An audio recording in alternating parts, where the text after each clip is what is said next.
साथियों, सभी प्रकार की फसलें, चाहे सरसों मान लो, गेहूं मान लो या अन्य कोई सब्जी वर्गीय फसलें, उनमें इन दोनों खादों का इस्तेमाल आप अपने यहाँ पर क्रांतिक अवस्थाओं में करते हैं तो आपको बहुत ही अच्छा परिणाम मिलेगा। साथियों, हम अपनी फसलों के अंदर ऐसे स्प्रे की तलाश में रहते हैं जो फसल के लिए बहुत ही अच्छा कारगर रिजल्ट साबित करता हो। इसी के साथ फसल के अंदर जो भी सूक्ष्म पोषक तत्व चाहिए, जो मुख्य पोषक तत्व चाहिए, सभी की उपलब्धता करवाता हो। नमस्कार किसान साथियों, आज अपन बात करेंगे इफ्को नैनो यूरिया तरल की, इसके साथ साथ एनपीके 19-19 के बारे में, जो कि फसल के लिए बहुत ही अच्छा स्प्रे अपन मान सकते हैं। तो इसके बारे में अपन पूरी जानकारी लेंगे कि किस प्रकार से आपको ये स्प्रे करना है, कौन कौन सी फसलों में आप इसका स्प्रे कर सकते हैं, इसी के साथ इसके उपयोग करने से आपको क्या क्या फ़ायदा मिलने वाला है। तो साथियों शुरू करते हैं। सबसे पहले अपन इन उत्पादों के बारे में बात करते हैं कि ये उत्पाद क्या है। किसान साथियों, जब इसका आप अपने खेतों में स्प्रे निकालते हैं तो 7 से लेकर 8वें दिन आपको परिणाम अपनी फसलों के अंदर दिखाई देने लग जाते हैं और परिणाम इतने आश्चर्यजनक होते हैं कि किसान साथी दोबारा से इसका स्प्रे निकालने के लिए अपने खेतों में लग जाते हैं। किसान साथियों, सबसे पहले इन उत्पादों के बारे में बात करते हैं कि ये उत्पाद क्या है और फिर बात करेंगे किस प्रकार से इस्तेमाल करना है और कौन कौन से फायदे इसके मिलने वाले हैं। साथियों, सबसे पहले नैनो यूरिया तरल के बारे में बात करते हैं। ये नैनो यूरिया तरल है, वो 1 बैग यूरिया के बराबर काम करता है और इसका अपने को स्प्रे निकालना है। अब बात करते हैं एनपीके 19-19-19 के बारे में। किसान साथियों, एनपीके 19-19-19 एक मुख्य पोषक तत्वों का समूह है जिसमें नाइट्रोजन है, फास्फोरस है और पोटास की उपलब्धता है और ये सारे के सारे पोषक तत्व आप अपने खेतों के अंदर स्प्रे के माध्यम से दे सकते हैं। और अब बात करते हैं इनको इस्तेमाल किस प्रकार से करना है। फसल की शुरुआती अवस्थाएं होती हैं, उसमें फसल को नाइट्रोजन की ज़्यादा आवश्यकता होती है और इस आवश्यकता की पूर्ति के लिए अपन सबसे पहले इफ्को नैनो यूरिया का इस्तेमाल करेंगे।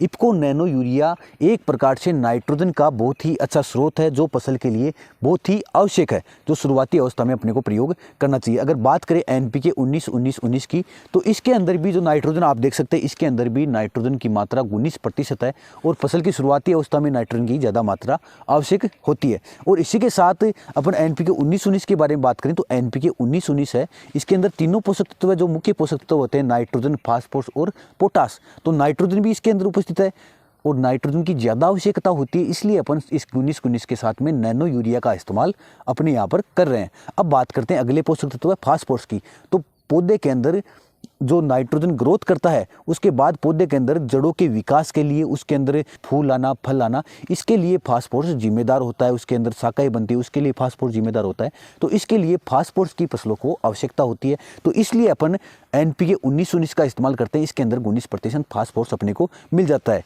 और इसी के साथ अगला पोषक तत्व इसके अंदर आता है पोटेशियम 19%। तो जो भी पोटेशियम होता है वो फसलों के अंदर रोग प्रतिरोधक क्षमता को बढ़ाता है। जो पर्यावरण के अंदर पर्यावरण की अव्यवस्थाएं हैं, जिस प्रकार से सर्दी है या ज़्यादा टेम्परेचर है, उसके प्रति प्रतिरोधी उसको बनाता है। इसलिए अपन 19-19 का इस्तेमाल करेंगे। इसके अंदर 19% अपने को पोटास भी मिल जाता है। और अब भी बात करते हैं इनकी मात्राओं के बारे में और इनकी कीमत के बारे में। किसान साथी, इनकी कितनी मात्रा स्प्रे के अंदर लेनी है और किस समय आपको स्प्रे करना है और कितनी कीमत आपको देकर इसकी आनी है। साथियों, सबसे पहले अगर नैनो यूरिया की मैं बात करूं तो इसकी आपको 1 लीटर पानी के अंदर आप घोल बना रहे हैं तो उस समय आप 4 ml मात्रा इस नैनो यूरिया की घोल ले सकते हैं। अगर मैं पीठ वाली टंकी की बात करूं, ये जो आप ऊपर वाला ढक्कन देख रहे हैं 25 ml का ढक्कन है, तो आपको ये 2 से लेकर 2.5 ढक्कन तक अपने यहाँ पर इस्तेमाल कर लेनी है। इस प्रकार से अपने यहाँ पर इस्तेमाल आपको करना है। अब बात करें एनपीके 19-19 के बारे में, तो साथियों अगर 1 लीटर पानी आपके पास है तो 5 से लेकर 10 ग्राम तक एनपीके 19-19 का इस्तेमाल कर सकते हैं। एनपीके 19-19 एक प्रकार का चिलिटेड उर्वरक है। चिलिटेड वो उर्वरक होते हैं जो फसल को हाथों हाथ, मतलब जब भी स्प्रे करते हैं उसी टाइम फसल को मिल जाते हैं। ऐसा नहीं कि डीएपी की तरह आप एक स्लो रिलीज फर्टिलाइजर होते हैं जो कि क्या है, लंबे समय तक फसल को मिलते रहते हैं। ये आपने स्प्रे किया और हाथों हाथ आपको 7वें से 8वें दिन आपको रिजल्ट मिलने लग जाते हैं।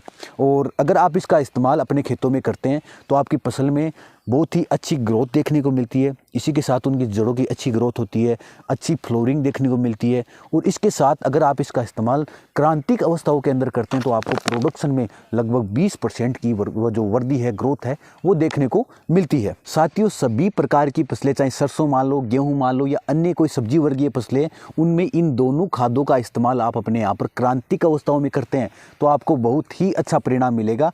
तो मैं आपसे कहना चाहूँगा कि आप भी अपने यहाँ पर अपनी फसलों फसलों के अंदर इन दोनों उत्पादों का इस्तेमाल अवश्य करें। और बहुत से किसान साथियों ने इसका इस्तेमाल किया भी है और परिणाम भी देखा है। तो धन्यवाद किसान साथियों, ये वीडियो किस प्रकार का लगा है हमें कमेंट के माध्यम से बता सकते हैं। और कोई सवाल हो, कोई क्यूरी हो या अन्य कोई जानकारी चाहते हैं तो हमें कमेंट कर सकते हैं। वीडियो अच्छा लगा तो वीडियो को लाइक कर सकते हैं और हमारे चैनल पर नए हैं तो चैनल को सब्सक्राइब कर सकते हैं। धन्यवाद साथियों।